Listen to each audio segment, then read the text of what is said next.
നമസ്കാരം. ടേക്കി ക്വിസിലേക്ക് എല്ലാവർക്കും വീണ്ടും സ്വാഗതം.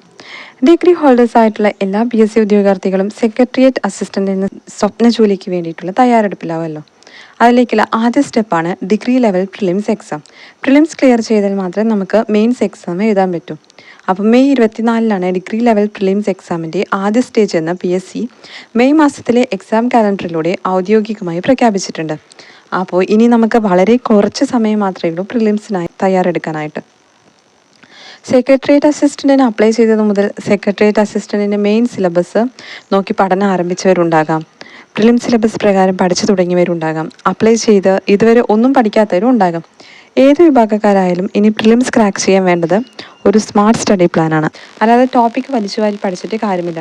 അതിനു മുന്നേ ഒരു കാര്യം മെയിൻസിന് വേണ്ടി പഠിക്കുന്നവരോടാണ്. ഇനി നിങ്ങൾ കൂടുതൽ കോൺസെൻട്രേറ്റ് ചെയ്യേണ്ടത് പ്രിലിംസ് എക്സാമിനാണ്. അപ്പോൾ പ്രിലിംസ് എക്സാം ക്ലിയർ ചെയ്താൽ മാത്രമേ നമുക്ക് മെയിൻസ് എക്സാം എഴുതാൻ പറ്റൂ. അപ്പോൾ പ്രിലിംസ് ക്ലിയർ നമ്മൾ ആദ്യം അറിയേണ്ടത് കഴിഞ്ഞ പ്രാവശ്യത്തെ സെക്രട്ടേറിയറ്റ് അസിസ്റ്റൻറ്റിൻ്റെ കട്ട് ഓഫ് മാർക്കാണ്. അത് പ്രിലിംസിൻ്റെ കട്ട് ഓഫ് മാർക്ക് ഉണ്ടായിരുന്നത്, ഡിഗ്രി പ്രിലിംസിൻ്റെ കട്ട് ഓഫ് ഉണ്ടായിരുന്നത് സെക്രട്ടേറിയറ്റ് അസിസ്റ്റൻറ്റിന് വേണ്ടി 50 മാർക്കിൻ്റെ അടുത്തായിരുന്നു. അപ്പോൾ നമ്മൾ ഇപ്പോഴത്തെ മാറിയ സാഹചര്യത്തിൽ നമ്മൾ 60 മാർക്കെങ്കിലും നേടിയെങ്കിൽ മാത്രമേ പ്രിലിംസ് ക്ലിയർ ചെയ്യാൻ പറ്റൂ. അപ്പോൾ അതിന് വേണ്ടിയിട്ടാണ് നമ്മൾ പഠിക്കേണ്ടത്. അപ്പം നമുക്ക് ഓരോ സബ്ജക്റ്റിനുള്ള മാർക്ക് ഡിസ്ട്രിബ്യൂഷൻസ് PSC നിന്ന് നൽകിയിട്ടുണ്ട്. അതിനനുസരിച്ചിട്ട് നമുക്ക് തയ്യാറെടുക്കാം. നമുക്കിവിടെ നോക്കാം ഏറ്റവും കൂടുതൽ മാർക്ക് ഏത് സിലബസിനാണ്, ഏത് സബ്ജക്റ്റിനാണെന്ന് നമുക്ക് നോക്കാം. Simple arithmetic, mental ability and റീസണിങ്ങിനും ജനറൽ ഇംഗ്ലീഷിനുമാണ് 20 മാർക്സ്, അതായത് 40 മാർക്ക് വീതം. 40 മാർക്ക് മാത്സിനും ഇംഗ്ലീഷിനും കൂടി 40 മാർക്കുണ്ട്. അതുപോലെ റീജിയണൽ ലാംഗ്വേജ് മലയാളത്തിന് 10 മാർക്ക്. അങ്ങനെ 50 മാർക്ക് നമ്മൾ ഒരു GK പഠിക്കാതെ മാത്സും ഇംഗ്ലീഷും മലയാളം മാത്രം പഠിക്കുന്നതിലൂടെ ലഭിക്കും. അപ്പോൾ മാത്സും ഇംഗ്ലീഷൊക്കെ ഡെയിലി പ്രാക്ടീസ് ചെയ്ത് കഴിഞ്ഞാൽ നമുക്ക് ഫുൾ മാർക്ക് സ്കോർ ചെയ്യാൻ പറ്റും. അതുപോലെ മലയാളത്തിലും ഫുൾ മാർക്ക് നേടാവുന്നതേ ഉള്ളൂ. ഇപ്പോൾ തന്നെ ഡെയിലി ഒരു 20 ക്വസ്റ്റ്യൻസ് വർക്കൗട്ട് ചെയ്ത് നോക്കും. നമുക്ക് മാത്സ് ഏറ്റവും ഈസി ആയിട്ടുള്ള സബ്ജക്റ്റ് ആയിരിക്കും. അപ്പോൾ മാത്സിലൊക്കെ ചെയ്ത് ആൻസർ കിട്ടിക്കഴിഞ്ഞാൽ പിന്നെ ഒരിക്കലും ആ ആൻസർ മാറില്ല. സോ അപ്പോൾ മാർക്ക് സ്കോർ ചെയ്യാൻ പറ്റിയ ഏറ്റവും നല്ല സബ്ജക്റ്റാണ് മാത്സ്.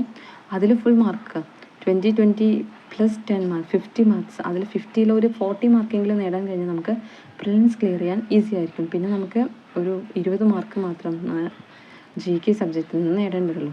അപ്പം ഇത് നോക്കാം.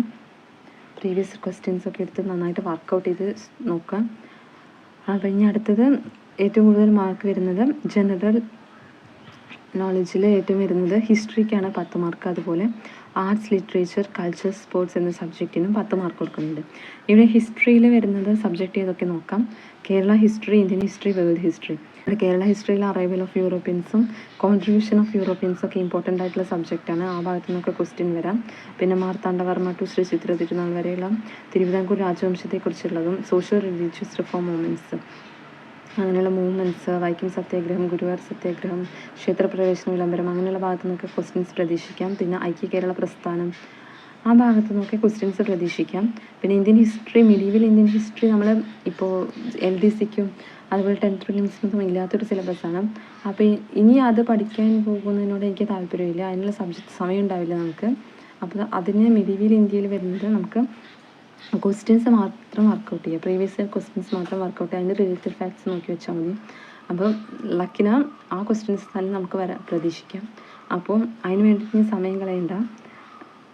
പിന്നെ ഉള്ളത് മോഡേൺ ഇന്ത്യൻ ഹിസ്റ്ററി, അത് ഗാന്ധിജിയുടെയും പിന്നെ independence movements, quit India, salt Satyagraha, non cooperation movement, അങ്ങനെയുള്ള കാര്യങ്ങളൊക്കെ നമ്മൾ എല്ലാ LDCക്കും 10th പ്രിലിംസിനൊക്കെ പഠിച്ചതാണ്.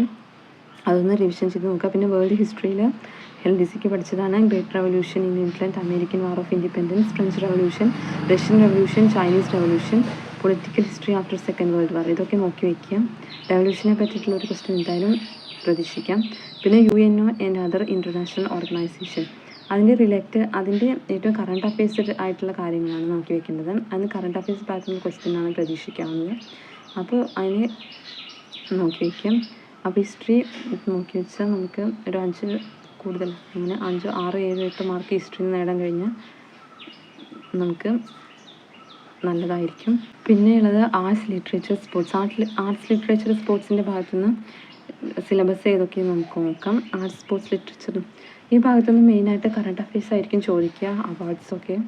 അപ്പോൾ അത് നമ്മൾ നോക്കി വയ്ക്കണം. നമുക്ക് സിലബസിൽ എന്തൊക്കെ വരുന്നു നോക്കാം. ഇവിടെ കല എന്ന് കൊടുത്ത കലയിൽ കേരളത്തിലെ പ്രധാന ദൃശ്യശ്രാവ്യ കലകൾ, ഇവയുടെ ഉത്ഭവം, വ്യാപനം, പരിശീലനം എന്നിവകൊണ്ട് പ്രശസ്തമായ സ്ഥലങ്ങൾ, പ്രശസ്തമായ സ്ഥാപനങ്ങൾ, പ്രശസ്തരായ വ്യക്തികൾ, പ്രശസ്തരായ കലാകാരന്മാർ, പ്രശസ്തരായ എഴുത്തുകാർ. അപ്പോൾ ഇതൊക്കെ നോക്കി വയ്ക്കാം. ഇത് എങ്ങനെ ക്വസ്റ്റ്യൻസ് വരുന്നത്, പ്രീവിയസ് ഇയർ ക്വസ്റ്റ്യൻ പേപ്പർ നമ്മൾ വർക്കൗട്ട് ചെയ്ത് മനസ്സിലാവും. ആ previous year question paper work out ചെയ്തിട്ട് ഞാൻ വീഡിയോ ചാനലിൽ ഇടുന്നതായിരിക്കും. അതുപോലെ ഹോട്ട് ടോപ്പിക്സിൻ്റെ ഒരു വീഡിയോ ചെയ്യുന്നതായിരിക്കും. ആർട്സ്, സ്പോർട്സ്, ലിറ്ററേച്ചറിൻ്റെ ഭാഗത്ത് പിന്നെ വരുന്നത് കായികമാണ്. കായിക രംഗത്ത് വ്യക്തിമുദ്ര പതിപ്പിച്ച കേരളത്തിലെയും ഇന്ത്യയിലെയും ലോകത്തിലെയും പ്രധാന കായിക താരങ്ങൾ, അവരുടെ കായിക ഇനങ്ങൾ, അവരുടെ നേട്ടങ്ങൾ, അവർക്ക് ലഭിച്ചിട്ടുള്ള ബഹുമതികൾ, പ്രധാന അവാർഡുകൾ, അവാർഡ് ജേതാക്കൾ, ഓരോ അവാർഡും ഏത് മേഖലയിലെ പ്രകടനത്തിനാണ് നൽകുന്നത് എന്ന അറിവ്, പ്രധാന ട്രോഫികൾ, ബന്ധപ്പെട്ട മത്സരങ്ങൾ, കായിക ഇനങ്ങൾ, പ്രധാന കായിക ഇനങ്ങൾ, പങ്കെടുക്കുന്ന കളിക്കാരുടെ എണ്ണം, കളികളുമായി ബന്ധപ്പെട്ട പ്രധാന പദങ്ങൾ, ഒളിമ്പിക്സ്, അടിസ്ഥാന വിവരങ്ങൾ, പ്രധാന വേദികൾ, രാജ്യങ്ങൾ, പ്രശസ്തമായ വിജയങ്ങൾ, കായിക താരങ്ങൾ, ഒളിമ്പിക്സിൽ ഇന്ത്യയുടെ ശ്രദ്ധേയമായ പ്രകടനങ്ങൾ, Winter Olympics, Para Olympics, Asian Games, Afro Asian Games, Commonwealth Games, SAF Games, വേദികൾ, രാജ്യങ്ങൾ, ഇന്ത്യയുടെ ശ്രദ്ധേയമായ പ്രകടനം, ഇതര വസ്തുതകൾ, ദേശീയ ഗെയിംസ് ഇനങ്ങൾ, മത്സരങ്ങൾ, താരങ്ങൾ, നേട്ടങ്ങൾ, ഓരോ രാജ്യത്തിനെയും ദേശീയ കായിക ഇനങ്ങൾ, വിനോദങ്ങൾ. അപ്പോൾ ഈ ഭാഗത്തു നിന്നൊക്കെ മെയിനായിട്ട് വരുന്നത് കറണ്ട് അഫയേഴ്സ് ക്വസ്റ്റ്യൻസ് തന്നെയായിരിക്കും. ഓരോ അടുത്ത ഒളിമ്പിക്സിൻ്റെ, ഏഷ്യൻ ഗെയിംസിൻ്റെ ഒക്കെ വേദി എവിടെയെന്നൊക്കെ ചോദിക്കാം. അപ്പോൾ അതൊക്കെ നോക്കി വയ്ക്കുക. അടുത്തത് സാഹിത്യം. മലയാളത്തിലെ പ്രധാന സാഹിത്യ പ്രസ്ഥാനങ്ങൾ, ആദ്യ കൃതികൾ, കർത്താക്കൾ, ഓരോ പ്രസ്ഥാനത്തിലെയും പ്രധാന കൃതികൾ, അവയുടെ കർത്താക്കൾ, എഴുത്തുകാർ, തൂലികാനാമങ്ങൾ, അപരനാമങ്ങൾ, കഥാപാത്രങ്ങൾ, കൃതികൾ, പ്രശസ്തമായ വരികൾ, കൃതികൾ, എഴുത്തുകാർ, മലയാള പത്രപ്രവർത്തനത്തിൻ്റെ ആരംഭം, തുടക്കം കുറിച്ചവർ, ആനുകാലികങ്ങൾ, പ്രധാനപ്പെട്ട അവാർഡുകൾ, ബഹുമതികൾ, അവാർഡിനർഹരായ എഴുത്തുകാർ, കൃതികൾ, ജ്ഞാനപീഠം നേടിയ മലയാളികൾ, അനുബന്ധ വസ്തുതകൾ, മലയാള സിനിമയുടെ ഉത്ഭവം, വളർച്ച, നാഴികക്കല്ലുകൾ, പ്രധാന സംഭാവനകൾ നൽകിയവർ, മലയാള സിനിമയും ദേശീയ അവാർഡും. അപ്പോൾ ഇത്രയും സാഹിത്യത്തിൻ്റെ ഭാഗത്ത് ഇത്രയും കാര്യങ്ങളാണ്. അപ്പോൾ തൂലികാനാമങ്ങൾ, അതുപോലെ കഥാപാത്രങ്ങൾ, അതൊക്കെ ഓരോ ക്വസ്റ്റ്യൻസ് ചോദിക്കാം. അതൊക്കെ നോക്കി വയ്ക്കുക. പിന്നെ അവാർഡ്സ്, അത് കറണ്ട് അഫയേഴ്സിൻ്റെ ഭാഗത്ത് വരുന്നതാണ്. കറണ്ട് അഫയേഴ്സ് ആയിട്ട് എല്ലാ അവാർഡിൻ്റെയും ഡീറ്റെയിൽസ് നോക്കി വയ്ക്കുക. സംസ്കാരം. കേരളത്തിലെ പ്രധാന ആഘോഷങ്ങൾ, ആഘോഷങ്ങളുമായി ബന്ധപ്പെട്ട സ്ഥലങ്ങൾ, പ്രശസ്തമായ ഉത്സവങ്ങൾ, കേരളത്തിലെ സാംസ്കാരിക കേന്ദ്രങ്ങൾ, ആരാധനാലയങ്ങൾ, സാംസ്കാരിക നായകർ, അവരുടെ സംഭാവനകൾ. അപ്പോൾ ഇതും നോക്കി വയ്ക്കുക. അപ്പോൾ എങ്ങനെ ഈ ഭാഗത്തു നിന്നുള്ള പ്രീവിയസ് ഇയർ ക്വസ്റ്റ്യൻസ് എങ്ങനെയാണെന്ന് നമുക്ക് നോക്കാം. അത് കണ്ടാൽ നമുക്ക് പഠിക്കാനുള്ള ഇത്തിരി ഐഡിയ കിട്ടും. പിന്നെ കറണ്ട് അഫയേഴ്സ്, ഈ ഭാഗത്തു നിന്നുള്ള കറണ്ട് അഫയേഴ്സ് നോക്കി വയ്ക്കുക. അത് നല്ലൊരു മാർക്ക് അതൊക്കെ നോക്കി വെച്ചാൽ ആർട്സ് ആൻഡ് ലിറ്ററേച്ചറിൻ്റെ ഭാഗത്ത് നല്ല മാർക്ക് നമുക്ക് സ്കോർ ചെയ്യാൻ പറ്റും. ഇനി വരുന്ന എല്ലാ സിലബസിലും നമുക്ക് മാർക്ക് ഡിസ്ട്രിബ്യൂഷൻ വരുന്നത് 5 മാർക്കാണ്. ഇനി സിലബസ് വരുന്നത് geography, economics, civics, Indian constitution, basics of computer science and technology, ഇതെല്ലാം 5 മാർക്ക് വീതമാണ്. അപ്പം ജോഗ്രഫി വളരെ വൈഡായിട്ടുള്ള ടോപ്പിക്കാണ്. നമുക്ക് നോക്കാം. Geography, basics of geography, Indian geography, Kerala geography, അങ്ങനെ 3 പാർട്ടായിട്ട് കൊടുത്തിട്ടുണ്ട്. ഇതെല്ലാം പഠിച്ചു തീർക്കണമെങ്കിൽ ഒരുപാട് സമയം വേണം. ഇത് നമുക്ക് ഇമ്പോർട്ടൻ്റ് ആയിട്ടുള്ള കാര്യങ്ങൾ, അറ്റ്മോസ്ഫിയർ, റോക്സ്, ലാൻഡ് ഫോംസ് എല്ലാം നോക്കി വയ്ക്കാം. അപ്പോൾ ഇത്രയും വൈഡായിട്ടുള്ള ടോപ്പിക്ക് പഠിക്കണം നമുക്ക് ഒരുപാട് സമയം വേണ്ടി വരും. അപ്പോൾ സമയമില്ലെങ്കിൽ പ്രീവിയസ് ഇയർ ക്വസ്റ്റ്യൻസും അതിൻ്റെ റിലേറ്റഡ് ഫാക്ട്സ് മാത്രം നോക്കുക. അല്ലെങ്കിൽ സ്കിപ്പ് ചെയ്യാൻ ഒട്ടും പറ്റുന്നില്ലെങ്കിൽ സ്കിപ്പ് ചെയ്ത് കളയാം. ഒരു 5 മാർക്കിന് നമുക്ക് ഇതിൻ്റെ സമയം കളയരുത്. പിന്നെ കേരളത്തിലെ റിവേഴ്സും ഇന്ത്യൻ റിവേഴ്സിനൊക്കെ നമുക്ക് ഏകദേശം ഐഡിയ ഉണ്ടായിരിക്കുമല്ലോ. അപ്പോൾ പ്രീവിയസ് ഇയർ ക്വസ്റ്റ്യൻസ് നോക്കിയാൽ നമുക്ക് കിട്ടും. പിന്നെ വാട്ടർ വേസ്, അതൊക്കെ ജോഗ്രഫിയുടെ ഭാഗത്തു നിന്ന് വരുന്നതാണ്. അതൊക്കെ നോക്കി വയ്ക്കുക. പിന്നെ അടുത്തത് എക്കണോമിക്സ് ആണ്. എക്കണോമിക്സിൻ്റെ ഭാഗത്ത് നിന്ന് national income, per capita income, factors of production, economic sectors of production, Indian economic planning, 5-year plans, Niti Aayog, types and functions of economic institutions, reserve bank and functions, public revenue, tax and non tax revenue, public expenditure, budget, fiscal policy, consumer protection and rights, current affairs related to relevant topic. അപ്പോൾ ഇതിൽ NITI Aayog, 5-year പ്ലാൻസൊക്കെ questions പ്രതീക്ഷിക്കാവുന്ന ഏരിയയാണ്. Budget, ഇപ്പോൾ recent ആയിട്ടുള്ള budget വന്നിട്ടുണ്ട്. കേരള ബഡ്ജറ്റും കേന്ദ്ര ബഡ്ജറ്റും ഒക്കെ വന്നിട്ടുണ്ട്. അതൊക്കെ നോക്കി വയ്ക്കുക. കറണ്ട് അഫയേഴ്സ് ക്വസ്റ്റ്യൻസ് അതൊന്ന് പ്രതീക്ഷിക്കാം. അപ്പോൾ പിന്നെ പ്രീവിയസ് ഇയർ ക്വസ്റ്റ്യൻസ് എക്കണോമിക്സിൻ്റെ ഭാഗത്ത് നിന്ന് വന്നത് അത് നോക്കാം. അപ്പോൾ നമുക്ക് ക്വസ്റ്റ്യൻസ് എങ്ങനെ വരുന്നതെന്ന് ഐഡിയ കിട്ടും. അപ്പോൾ അതിനനുസരിച്ചിട്ട് പഠിക്കാം. സിവിക്സ്, അടുത്തത് സിവിക്സ്.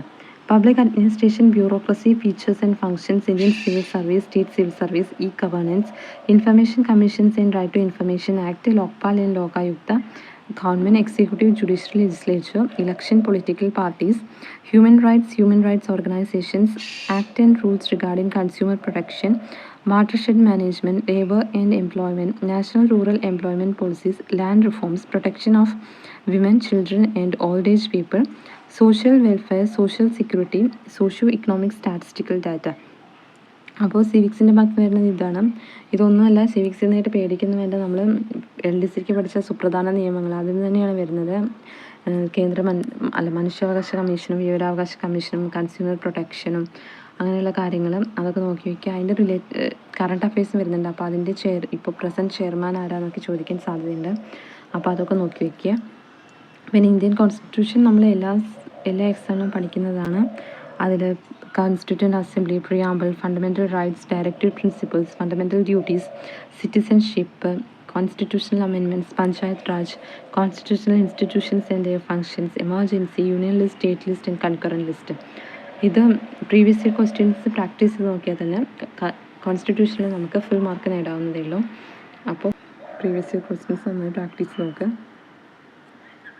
അടുത്തത് വരുന്നത് കമ്പ്യൂട്ടർ സയൻസിൽ, ഇതിൽ കമ്പ്യൂട്ടറിൽ hardware, software, computer networks, internet, cyber crimes and cyber wars, ഇതെല്ലാം ബേസിക് ആയിട്ടുള്ള കാര്യങ്ങൾ. ഹാർഡ്വെയറിൽ input devices, output devices, memory devices, ഇതൊക്കെ നമ്മൾ എപ്പോഴും വരുന്ന ക്വസ്റ്റ്യൻസ് തന്നെയാണ്. ഇതിൽ 5 മാർക്കാണ്. അപ്പോൾ നമ്മൾ ഒന്ന് ശ്രമിച്ചാൽ ഇതിൽ 5 മാർക്ക് ഫുള്ളും നേടാൻ പറ്റും. പിന്നുള്ളത് സയൻസ് ആൻഡ് ടെക്നോളജിയാണ്. സയൻസ് ആൻഡ് ടെക്നോളജി ഇത്തിരി വൈഡായിട്ടുള്ള ടോപ്പിക്കാണ്, പഠിക്കാനും കുറച്ച് വിഷമമുള്ളതാണ്. നിങ്ങൾക്ക് ഒട്ടും സമയമില്ലെങ്കിൽ ഇത് പൂർണ്ണമായും സ്കിപ്പ് ചെയ്യുക. ഇതിൽ പ്രീവിയസ് ഇയർ ക്വസ്റ്റ്യൻസ് ഒക്കെ നോക്കി നമുക്ക് ഏകദേശം ഐഡിയ ഉണ്ടാക്കാം. ഇത് മെയിൻസ്, സെക്രട്ടേറിയറ്റ് അസിസ്റ്റൻറ്റ് മെയിൻസിന് ഇല്ലാത്തൊരു സിലബസാണ്. അതുകൊണ്ട് തന്നെ ഇതിന് ഒരുപാട് സമയം കളയരുതെന്നാണ് എൻ്റെ അഭിപ്രായം. 5 മാർക്കിനുള്ള ക്വസ്റ്റ്യൻ സ്കിപ്പ് ചെയ്താലും നമുക്ക് മറ്റ് സിലബസിന് കൂടുതൽ സമയം കോൺസെൻട്രേറ്റ് ചെയ്താൽ പ്രിലിംസ് കടന്നു കിട്ടാനുള്ള മാർക്കൊക്കെ നമുക്ക് കിട്ടും. അപ്പോൾ ഒട്ടും ഐഡിയ ഇല്ലാത്ത ടോപ്പിക്ക് പഠിച്ച് സമയം കളയുന്നേക്കാളും ഭേദം ഐഡിയ ഉള്ള ടോപ്പിക്കിനെ പഠിച്ച് അതിൽ മാർക്ക് സ്കോർ ചെയ്യാൻ ശ്രമിക്കുകയാണ് വേണ്ടത്. അപ്പോൾ